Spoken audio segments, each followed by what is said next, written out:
Hi, it's PJ and welcome to the video tutorial for the mask. So I've updated the instructions and I've put numbers on them so that it will be easier to follow along with the video. So we're going to start with number 1, cutting the parts. So you've got on your instructions, it will have the sizes to cut your parts. So you've got your 2 main pieces and I'm laying them up right sides together so they'll be ready to sew. And then I also have my lining pieces, and I've basically measured 2¼ inches in from the right hand side and then lined up my lining pieces here. So the reason for this is when you put your pattern on, you can cut all 4 layers at one time. Just line up this edge, the edge of the pattern to here, and the edge of your lining to where it says cut for the lining. And then you can just pin that into place and cut that out. You're also going to want to cut your facing pieces, and the sizes are with the pattern. You can just cut those with a rotary cutter, ruler, and mat as well. You don't really need the pattern. I'm going to cut those out. I'll be right back.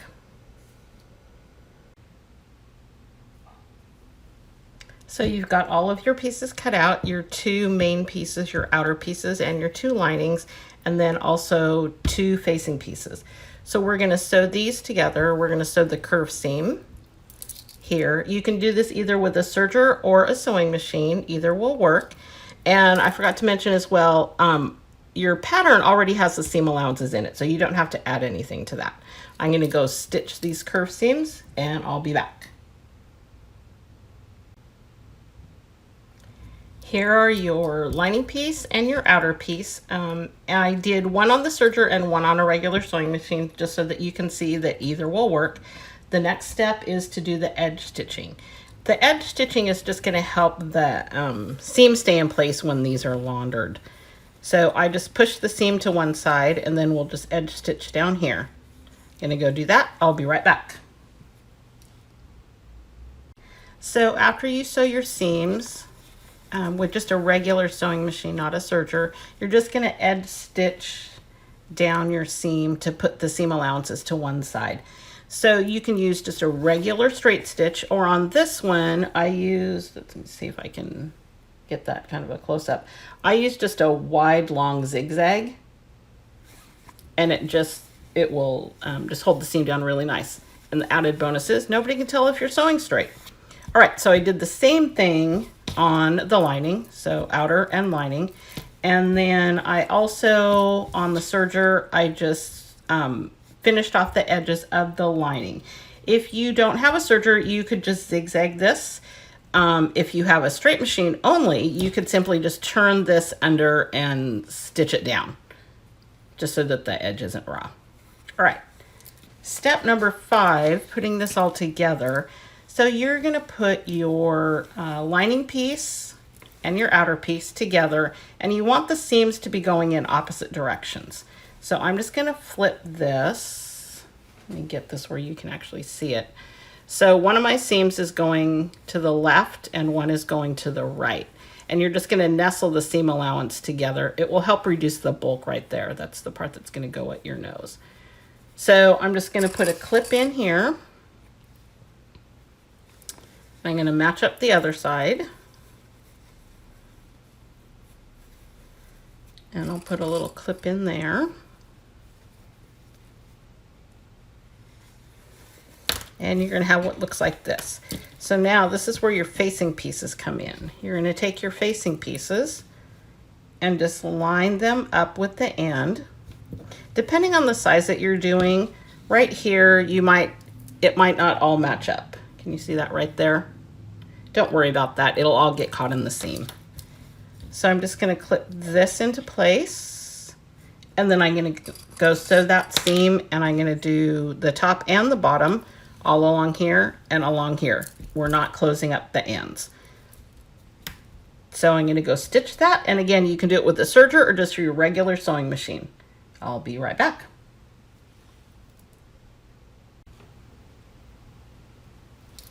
I've sewn the top seam and the bottom seam, and we're ready for step number 6, which is the turning and the pressing. So the first thing that you're going to do is you're going to turn these little facing ends, and they're not very big, so it's really easy to do. Oops, sorry.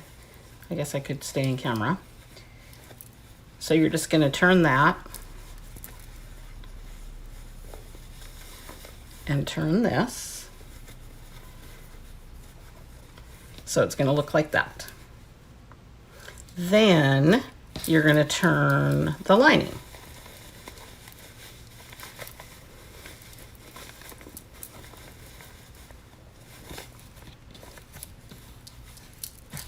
And you're going to have something that looks like this. I like to finger press. Whoops, I have a little thread tail in there. I like to press the seams just with my finger to one side. It makes it open up much nicer when you try to actually lay it flat. So I just run my fingernail along the seam with the seam to one side. And then when you go to press it open, it'll press open much nicer. So I'm going to repeat the same thing on the other side, and then I'm going to take it to the iron and press it flat. So I've edge stitched along the top and along the bottom. And again, I used the wavy stitch, long skinny zigzag, and then I've serged off both ends. Again, if you don't have a serger, you could just zigzag that. You just want to, it's going to get tucked in a minute here.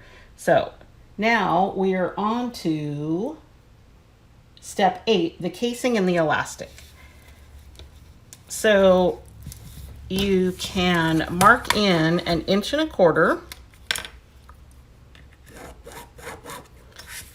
on each end, or you can basically just fold this in. The way that the pattern is set up, if you fold on that line, this just tucks in underneath about 1/4 inch. So that's going to be your casing.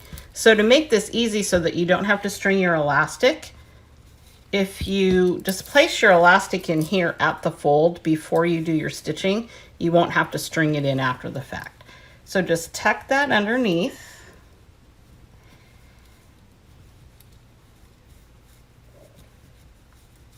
And then with just a regular straight stitch machine, I'm just going to stitch down here, not catching the lining.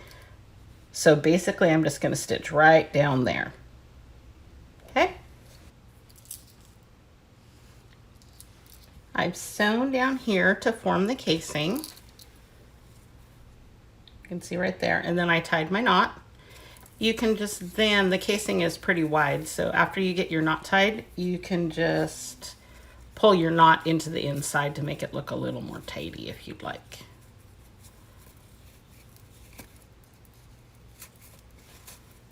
Like that. Okay, so basically that's the mask. If you don't want to do the additional filter, you are all done. If you'd like to do the additional filter, here's the information on that. So this is a HEPA filter vacuum bag, and this is what it looks like when it comes out of the package. Basically, I just cut that apart carefully at the seams and ended up with a big chunk like this.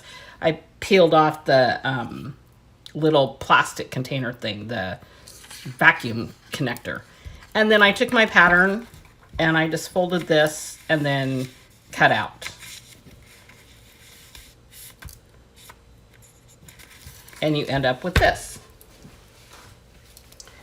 So to get this into your mask, I just folded it in half. You could probably kind of fold this down and then fold this in half. And you're just going to slide it in from the side on one side and then kind of reach in through to the other side and pull it through.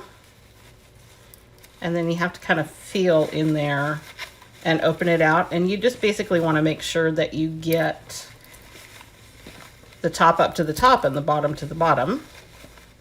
Since the filter is actually flat and your mask is curved, once you get it in there, you kind of have to just position it through there, but there you go. And there's your mask, all complete. Ta-da. Okay, so if you're gonna be making a ton of these, I've done this lovely little diagram. And let me bring this up so you can see it a little bit better. Instead of doing the cutting that I showed you initially, if you want to do long strips and cut the outer part individually and the lining separately, you'll be able to get a lot more usage. You'll get better usage of your fabric because you can flip-flop your parts, as you can see here. And on the lining piece, I found that I got the best usage if I just measured from the lining line to the edge and made my strip that width, and then again, just alternated them through. So that will save you a lot of fabric if you're going to make a lot of these. And this is I used 43 inches. Most fabric is not actually 44, 45 anymore. It's usually 43. So, and this is the largest size. And I was able to get 7 on there. So, just some tips if you're going to make multiples. And then also, if you want to conserve elastic, you can do this little trick. And I just used a short piece of elastic, about 4 inches, and then 2 4-inch pieces of ribbon. And I just zigzagged the ribbon to the elastic end. So you could feed this through, you could knot the ribbon end, but you would still have a little bit of comfort and adjustability here. If you are out of elastic, you could use that exact same pattern and simply just stitch either ribbons or fabric strips to the edges. Okay, I think that's about it. Thanks for watching. We'll see you next time. Thanks, bye.